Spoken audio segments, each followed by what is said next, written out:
vocês sabem disso, né? E quando eu pescar o primeiro peixe, eu posto aqui no grupo da igreja, tá? Espero que seja breve. Muito bem, gente. Muito obrigado de coração.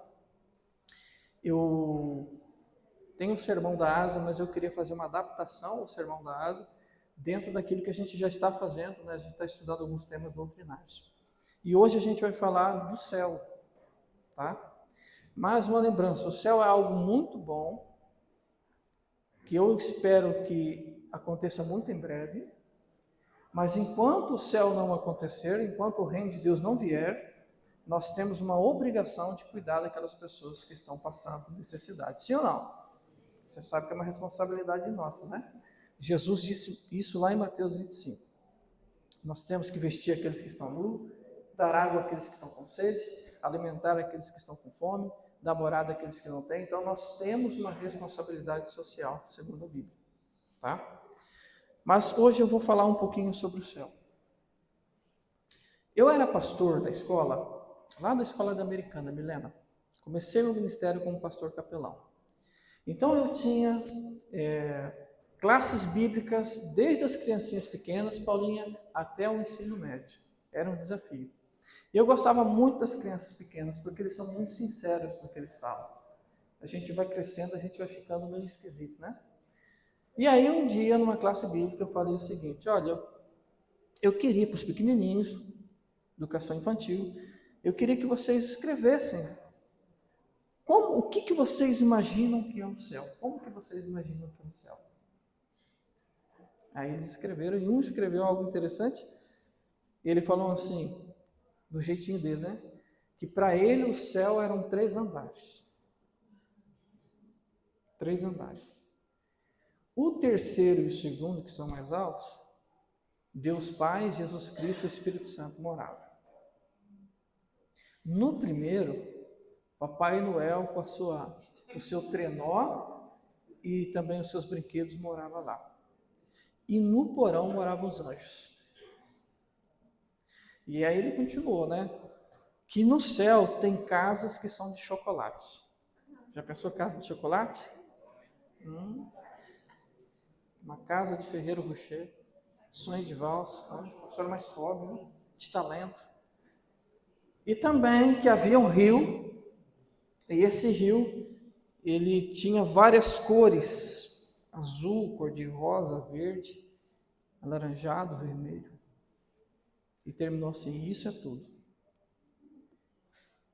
E isso é tudo. A visão de uma criança sobre o céu. O que vocês acharam dessa visão? Sabe o que me deixou triste? É uma criança, né? É a maneira como ela vê o céu. O problema é que muitos adultos não têm uma ideia muito diferente disso.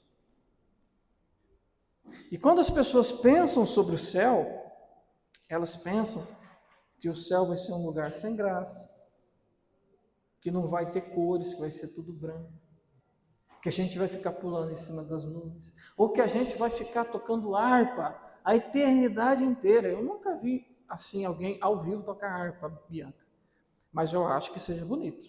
Agora, uma eternidade tocando harpa, eu também queria ouvir um violino, um piano, não é não?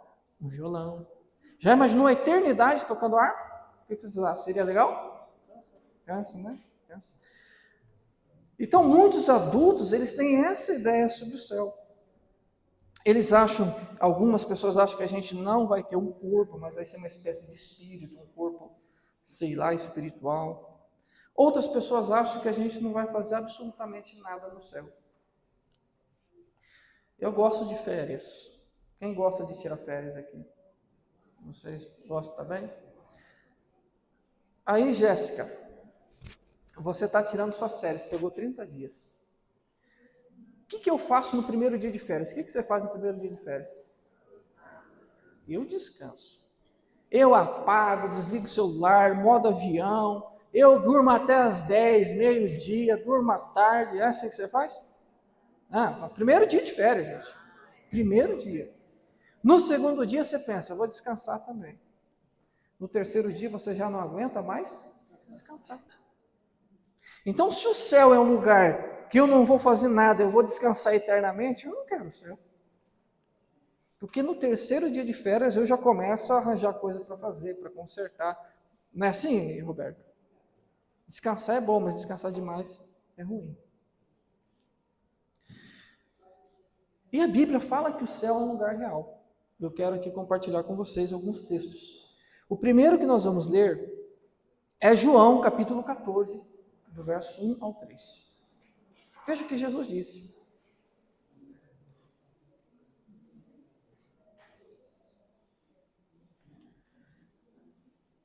Jesus, ele fala assim: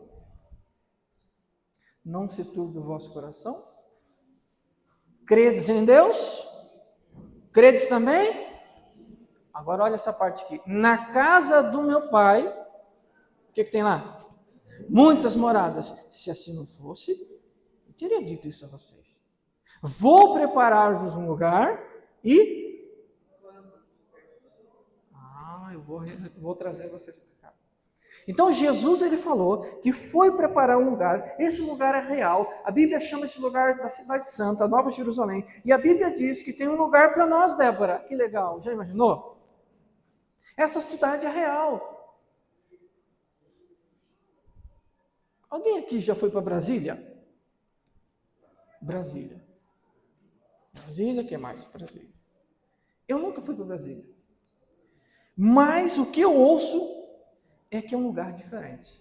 Em relação à arquitetura, construções, a planejamento. É isso mesmo? Você olha lá e fala assim, pô, é um lugar legal. É isso? Não, o clima é seco, mas as construções, os prédios, a arquitetura, é bonito, né? Vocês estão pensando nos políticos, eu estou falando da arquitetura. A arquitetura, dizem que é muito lindo, e tudo isso foi pensado na época de Juscelino Kubitschek, e o grande arquiteto de Brasília, o nome é... o pessoal está falando que é Neymar, Não, né? São dois. Esse Oscar aí que vocês falaram e também o Lúcio Costa. A Bíblia diz lá no livro de Hebreus, no capítulo 10, vamos lá. Jesus falou, há um lugar, vou preparar um lugar. Então há um quartinho, há uma casinha, eu não sei como que é, mas há algo preparado para você, Eduardo. E a decoração é extraordinária. Uns dias desses eu fui para um chalezinho lá no sul de Minas, em cima das montanhas. Eu fico apaixonado, assim como algumas pessoas têm talento para organizar o local. É um lugar pequeno, mas é um design tão bonito que a gente até se sente rico. Agora imagine como que Deus é. O capricho que é aquele lugar. O que diz lá no livro de Hebreus? Pois ele esperava a cidade que tem... Hebreus 11, verso 10. Que tem fundamentos, alicerce, cujo o arquiteto e construtor é quem? É Deus. Deus. Então coloque isso no seu coração, o céu é um lugar real. Deus é o arquiteto e construtor daquela grande cidade. Amém? Guarde isso. Uma outra dúvida que surge no mundo cristão, nós teremos ou não teremos corpos reais? O que vocês acham? Pergunta aqui. Teremos ou não teremos? Filipenses capítulo 3, versos 20 e 21. Acompanhe comigo aí. Filipenses 3, versos 20 e 21.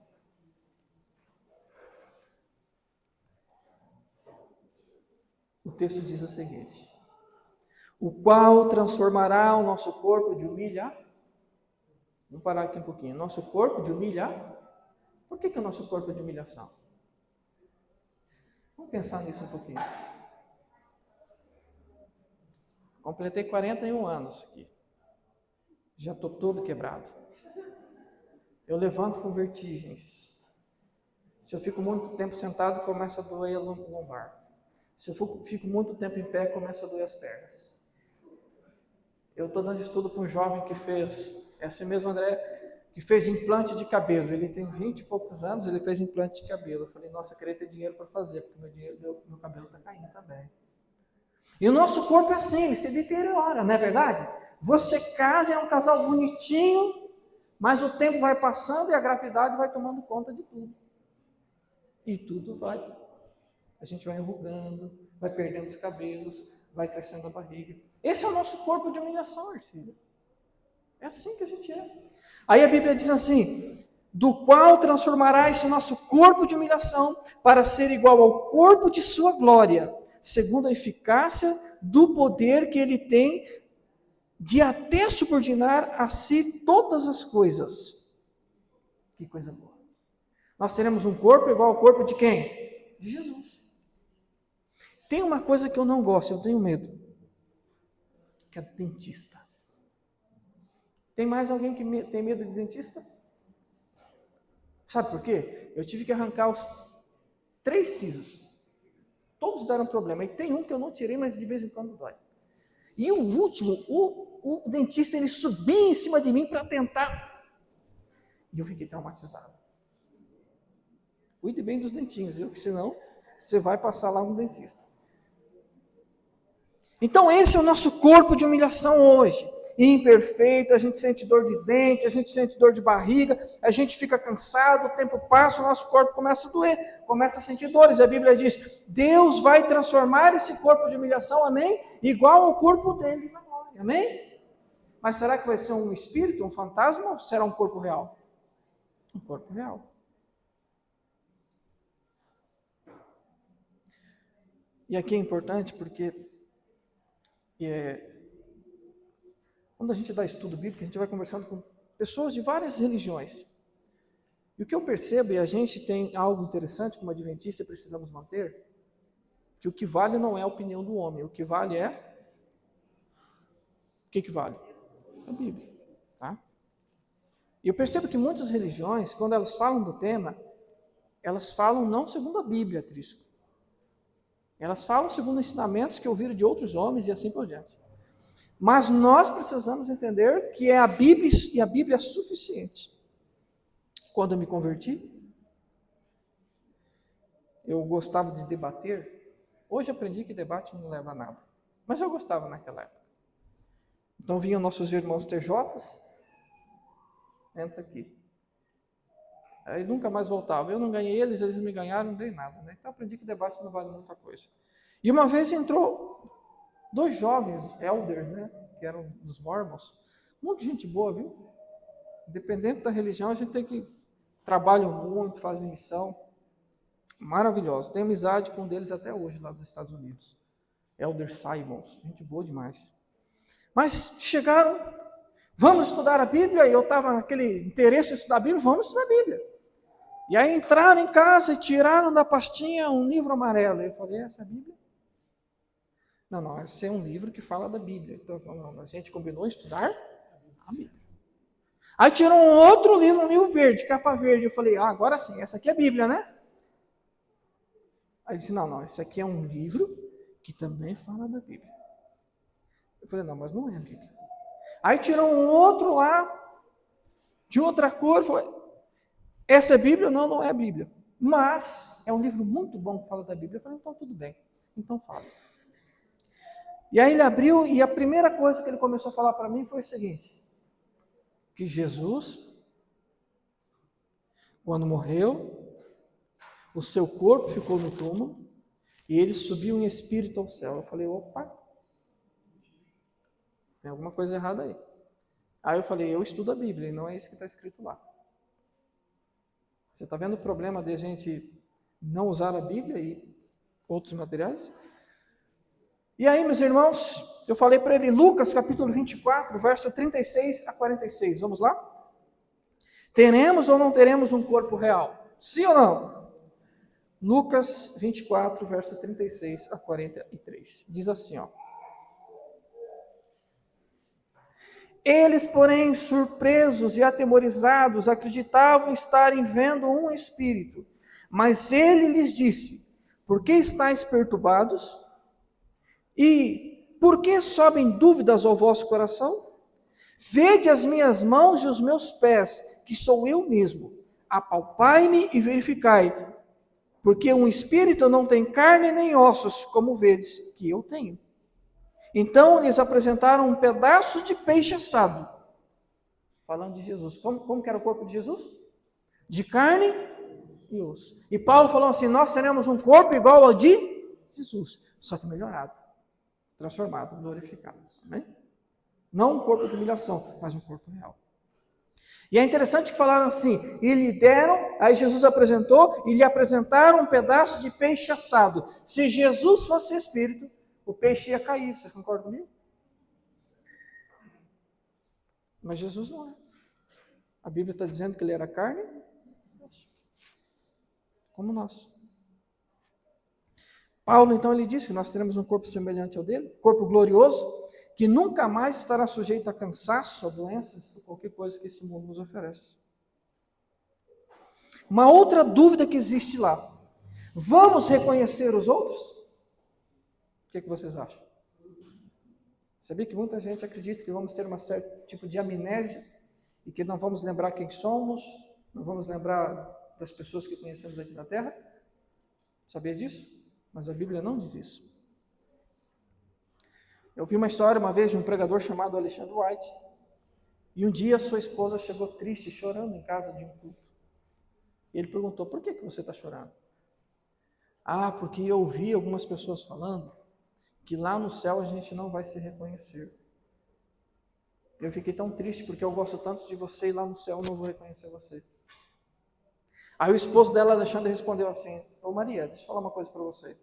Você acha que lá no céu nós seremos mais ignorantes do que somos agora? Nós seremos mais idiotas do que nós somos agora? Ele completou assim, Maria, de jeito nenhum, lá no céu nós teremos mais conhecimento, seremos mais inteligentes. E a Bíblia diz, lá no livro de Mateus, que nos assentaremos na mesa com Abraão, Isaac e Jacó. Eles sabem quem são, nós sabemos quem eles são. Então não vai perder memória não. Eu gosto disso porque eu fico imaginando que eu quero conhecer muitas pessoas no céu. Eu quero conhecer, por exemplo, Daniel e perguntar, Daniel, como é que foi aquela noite lá com os leões? Quero conhecer Jonas. Ô Jonas, como é que foi passar 3 dias na barriga de um peixe? Como é que era o cheiro lá? Fala para mim, esse submarino aí. Eu quero conhecer Paulo. Eu amo Paulo. Eu acho extraordinário o apóstolo Paulo. Eu gosto das cartas de Paulo. Eu quero poder rever a minha mãe, o meu pai. Tem um hino que eu gosto muito, né? No céu há muitas coisas que eu anseio ver. Aí tem uma parte, né? Quero ver meu Salvador. Quero ver minha mãe. Mas primeiro quero ver meu Salvador. Que lindo. Então sim, nós vamos reconhecer os outros. Vamos saber quem nós somos. Em 1 Coríntios capítulo 13, verso 12, diz o seguinte. Eu vou ler aqui para a gente ganhar tempo, tá bom? Vocês anotam, agilizem eu. 1 Coríntios capítulo 13, verso 12 diz o seguinte. Porque agora vemos como em espelho, de forma obscura. Então o veremos face a face. Agora conheço em parte, então conhecerei como também sou conhecido. Hoje a gente conhece as pessoas, mas não totalmente. Por exemplo, um tempo atrás, já faz um tempo, eu preguei numa igreja. E no final do culto a gente costuma ficar cumprimentando, né, os irmãos. E alguém me cumprimentou. Um rapaz com barba e tal. Ele falou, lembra de mim? Eu não lembrava dele. Não sei se a situação é meio constrangedora, né? Falei, pastor, você não lembra de mim? Aí você começa a ter um olhar mais atento. Eu comecei a imaginar aquele rapaz sem barba. Aí lembrei, era uma pessoa que a gente trabalhou junto, a gente comportou junto e tal. Falei, lembrei e tal. Conhecer a barba já deu uma diferença, né? Mas a gente conhece as pessoas de muitas formas. Por exemplo, um tempo atrás, eu tenho uma amiga chamada Priscila. Faz 8 anos que eu não conversava com ela. Enfim, ela estava trabalhando no sul do país. E aí me ligou, 10 horas da noite, uma pessoa. Diego, Eu estou aqui na rodoviária de Campinas, vim visitar vocês 10 horas da noite, gente, sem avisar. Puxa vida, nunca façam isso, tá? Sempre avisem quando vocês vão visitar. Mas quando ela falou Diego, eu já reconheci ela pela voz. É a Priscila, minha amiga minha de Ivone. Quando eu estava lá no colégio, a sala do pastor era ao último piso lá.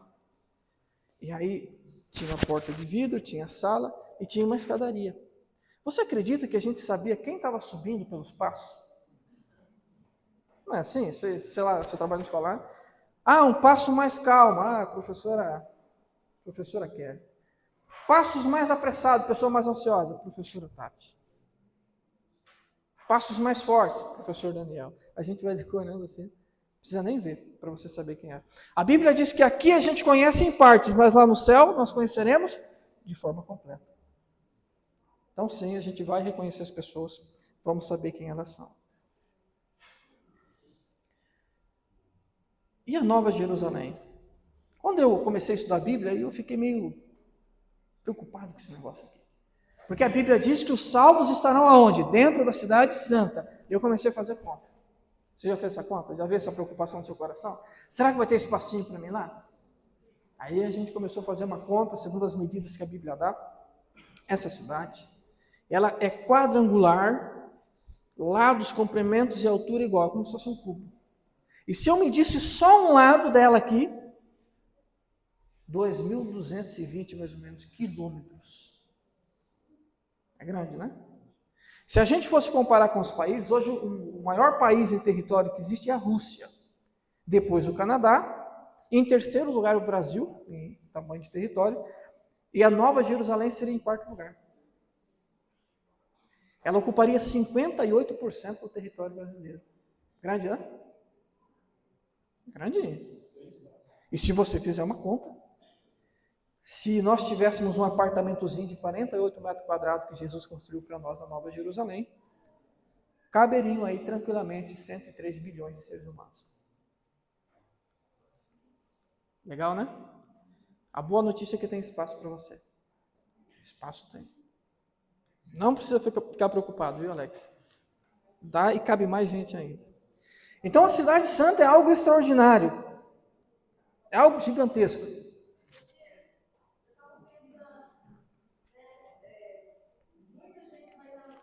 Sim, espera.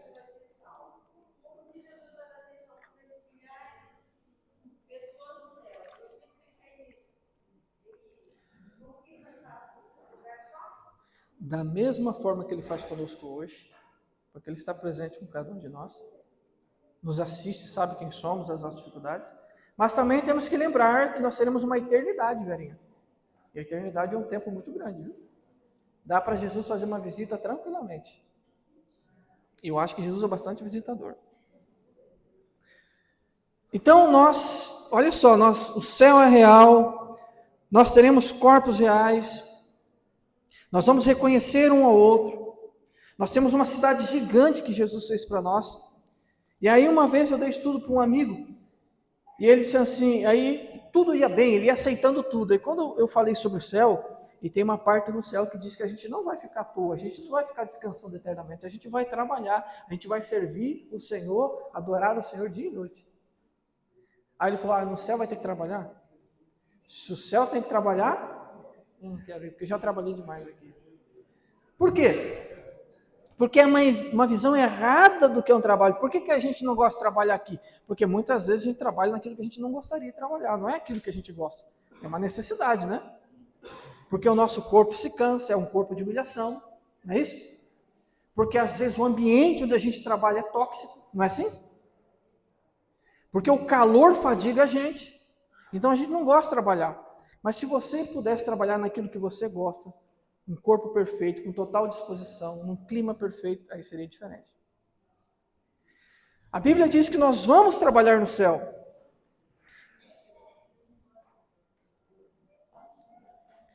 Isaías capítulo 65, verso 21 a 22.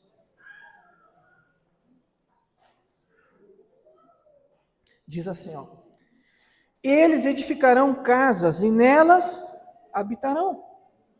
Plantarão vinhas e comerão o seu fruto. Não edificarão para que outros habitem, nem plantarão para que outros comam. Um tempo atrás, eu tenho um amigo, e ele começou a construir uma casa. A casa do jeito que ele queria, Emerson. Eu vou confessar para vocês que eu fiquei com ciúmes. Porque nem todo mundo consegue ter a casa do jeito que queria, né? Aí eu li na Bíblia aqui que lá no céu a gente vai ter uma casa. Eu fiquei alegre. Eu fiquei feliz de novo. A Bíblia diz que nós vamos construir, nós vamos plantar, nós vamos trabalhar no céu, mas vai ser algo muito gostoso. Eu tenho um outro amigo que ele é pedreiro, inclusive ele trabalha bastante comigo quando a gente constrói igrejas por aí. E aí eu sei que ele é um bom pedreiro, ele faz casas lindas, ele faz mansões. E um dia ele chamou eu para almoçar na casa dele. O que eu penso? O cara é inteligente, o cara constrói casas de alto padrão. Aí eu vou almoçar na casa dele. O que eu pensei? Que a casa dele é de alto padrão. Mas quando eu fui almoçar lá, era uma casa muito simples, inacabada ainda. Você vê como que é esse mundo aqui? Ele construía casas de alto padrão para outros morarem. Mas a casa que ele morava era uma casa muito simples. Aí a Bíblia diz assim: construirão não para que outros habitem, mas para você. E sabe uma coisa legal? Quando a gente for construir a nossa casa lá, a gente não vai ter preocupação com orçamento, com materiais. Vai perder o emprego, hein? O Marcos, ele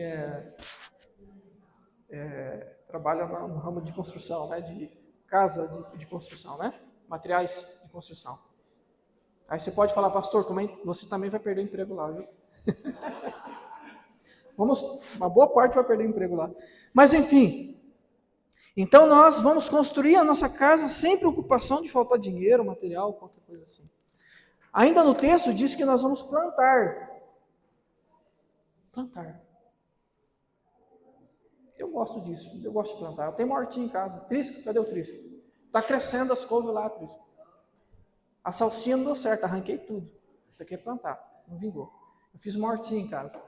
Não tem espaço. Mas aí eu peguei aquelas garrafas que a gente compra de água mineral grande, de 5 litros, e eu corto e faço vasinho. Eu estou reaproveitando por isso. E aí eu fiz uma hortinha. Agora lá no céu, a Bíblia diz, Roberto, que a gente vai poder plantar. O que você gostaria de plantar lá? O quintal da sua casa. Muita coisa, né? Jaca, ele falou. Né? Fruta-pão, né?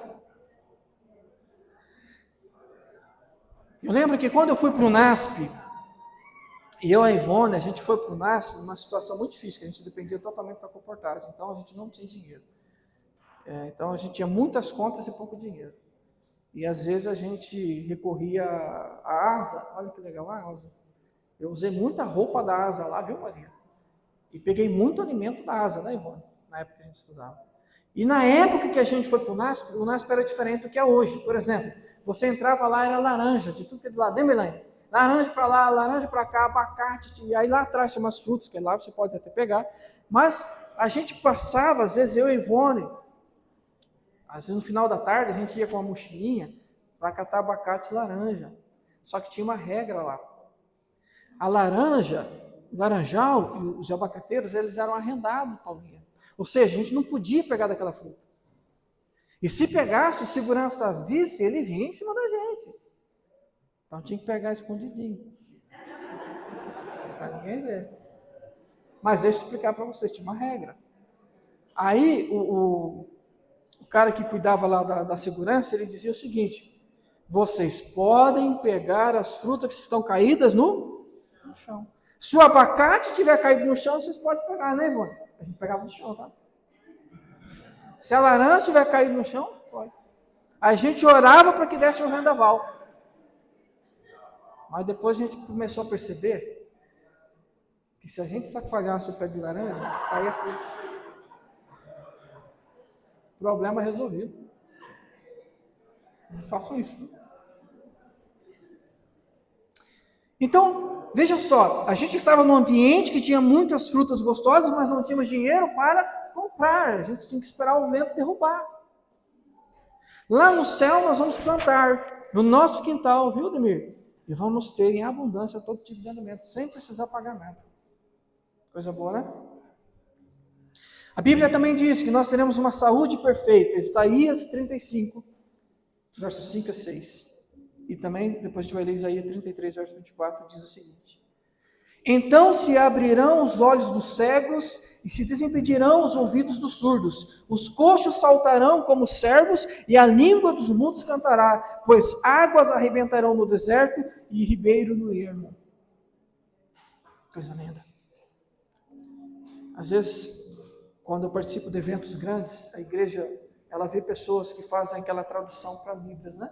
De pessoas que são surdas, que têm deficiência auditiva. E ela faz ali a interpretação do sermão, mas e quando toca uma música, Andréia? Como uma pessoa que trabalha com Libras pode repassar para aquele as melodias, os sons?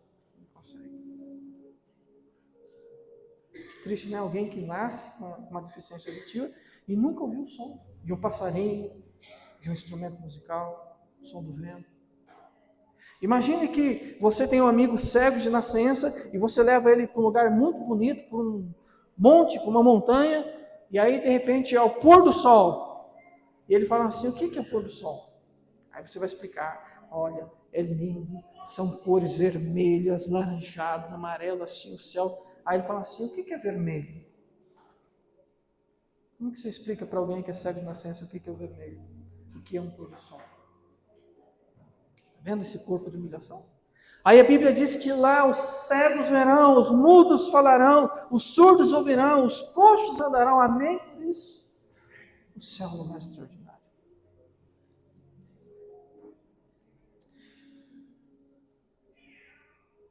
Isaías 33, verso 24 diz: nenhum morador de Jerusalém dirá: estou doente, porque o povo que habita nela são perdoados das suas iniquidades.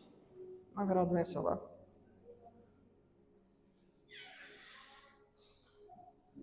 Uma vez eu vi uma história de um homem que morava bem no interior, bem na zona rural mesmo. E os seus filhos nunca saíram daquele pequeno sítio, daquela fazenda. E já estavam ficando grandes. E aí aquele pai falou assim: não, eu não posso permitir que os meus filhos não conheçam a cidade grande. Se organizou, se preparou e levou a família para conhecer a cidade grande.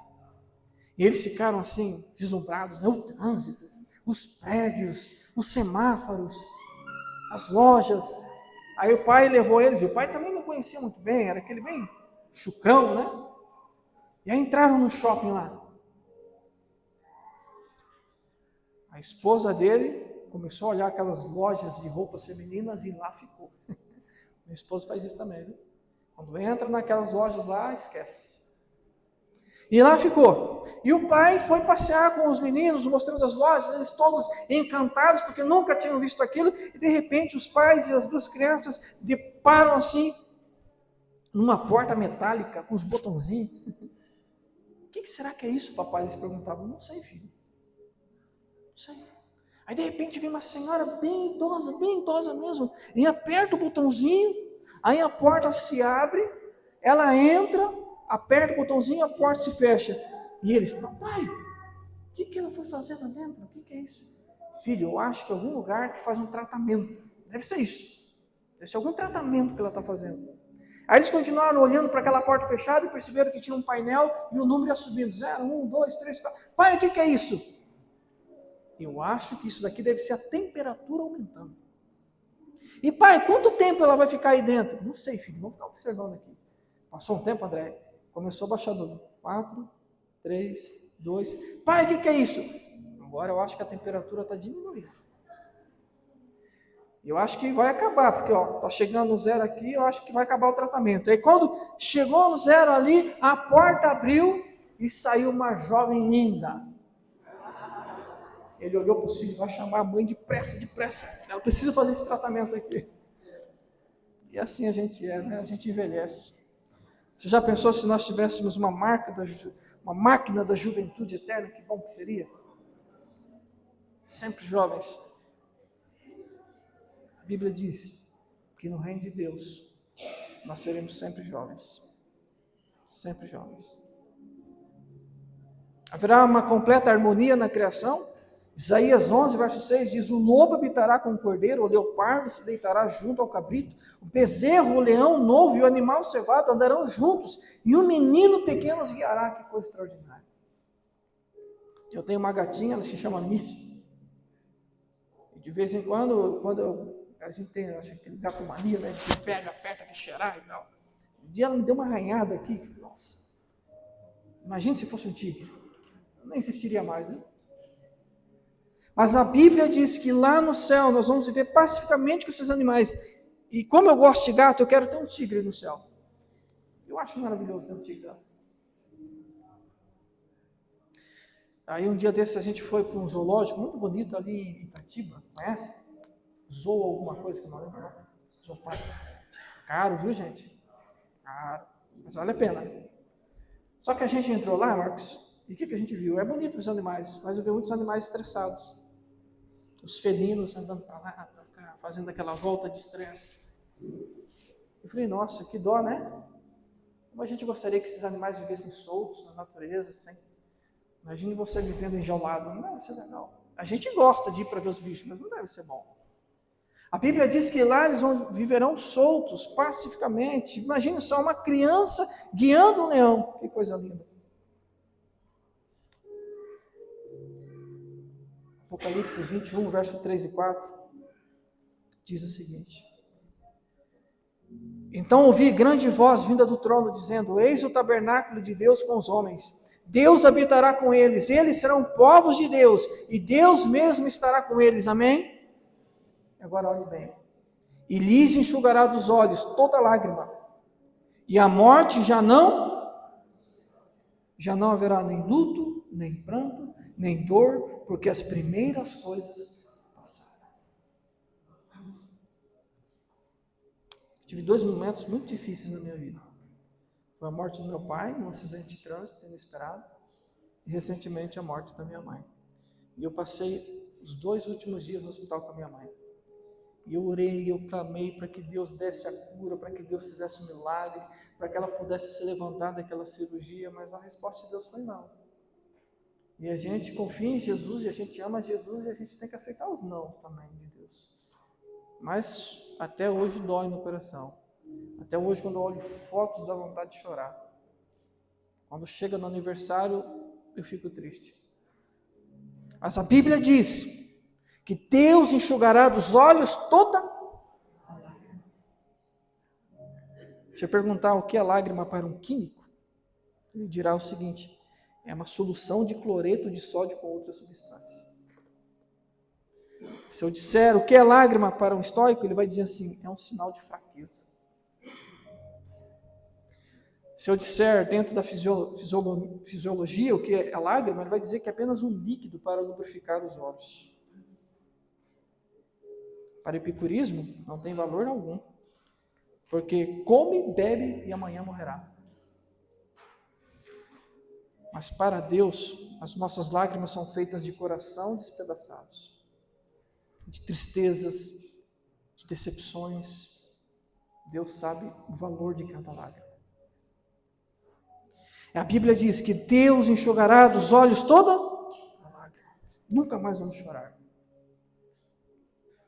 Apocalipse 21, verso 2 diz: vi a cidade santa que descia do céu, ataviada como uma noiva para o seu esposo. Em breve a cidade virá, amém? Eu creio nisso. Em breve Jesus voltará. Nós estudamos no último estudo que passaremos um período de 1000 anos, e Jerusalém, enfim, vai fincar seus alicerces nesse planeta, onde será a nossa morada eterna. E Deus, Ele tem um lugar para você nessa cidade, amém? E Jesus está convidando você hoje para viver nessa cidade. Termino com uma última história. Diz que um fazendeiro, ele chamou o pastor, e aí pegou a picape lá, a Hilux dele, cabine dupla, e foi percorrendo a sua propriedade. E aí parou no lugar mais alto da sua propriedade, desceram do carro e falou: pastor, olha para lá, pastor. Aonde os seus olhos alcançam, é meu. Pastor, olha para frente agora, tá vendo? Aonde os seus olhos alcançam, pertence a mim. Olha para esse lado agora, pastor, tá vendo? Até aquela montanha, onde você consegue ver, é minha propriedade, é tudo meu. Aí o pastor olhou para ele, apontou para cima e disse o seguinte: quanta terra você tem lá em cima? Você entendeu? Não adianta ganhar o mundo inteiro aqui e perdermos o nosso lugar na cidade santa. Quantos aqui gostariam de estar no céu? Eu quero. Esse lugar é maravilhoso, é extraordinário. E aquilo que a Bíblia revela sobre o céu é apenas uma pequena fração do que realmente é. Eu termino aqui fazendo um apelo para a Asa, viu? Porque ainda não estamos no céu. Podemos viver um pedacinho quando entregamos o nosso coração a Cristo. Aqui as pessoas ainda sofrem, ainda ficam doentes, lágrimas são derramadas, pessoas passam necessidades, pessoas passam fome, pessoas não têm lugar para morar. Este é o mundo que nós vivemos. E enquanto o céu não chega, é a nossa responsabilidade. É como se Deus falasse: querido, enquanto eu não posso enxugar as lágrimas deles, eu peço para que você enxugue as lágrimas dessas pessoas. Convido aqui a Rafaela, ela vai cantar um hino para nós. Eu queria fazer um desafio com você. Sonhe mais com o céu. Sabe por que a gente está doente, ansioso, com depressão, com tantas coisas? Porque a gente não pensa no céu. A gente vive esse mundo como se fosse só isso. Sonhe mais com o céu.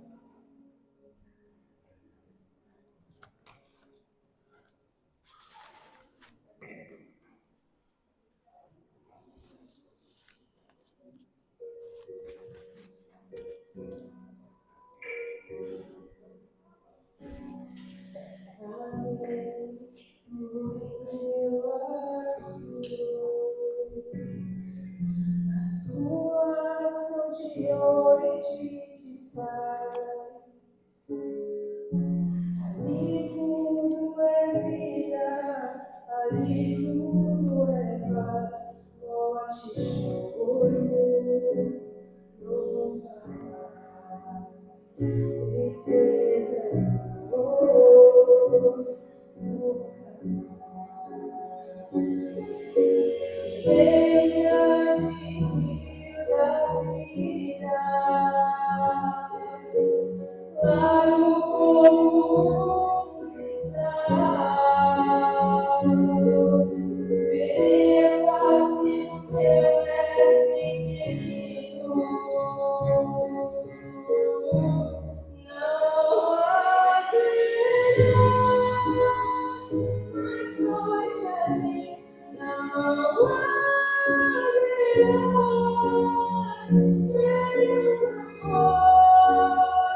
Verei os olhos de Jesus e cantarei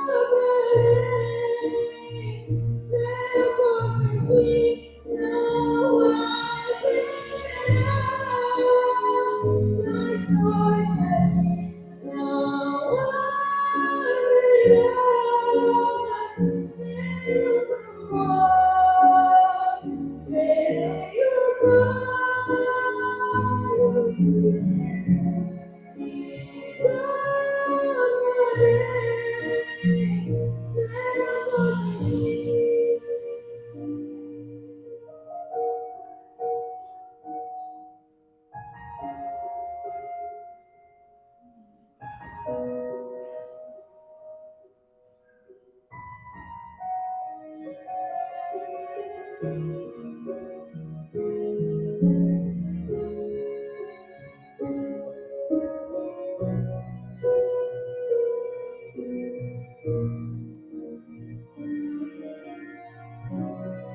As nações andarão em sua luz, e as portas jamais se fecharão, e a cidade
Deus seja louvado.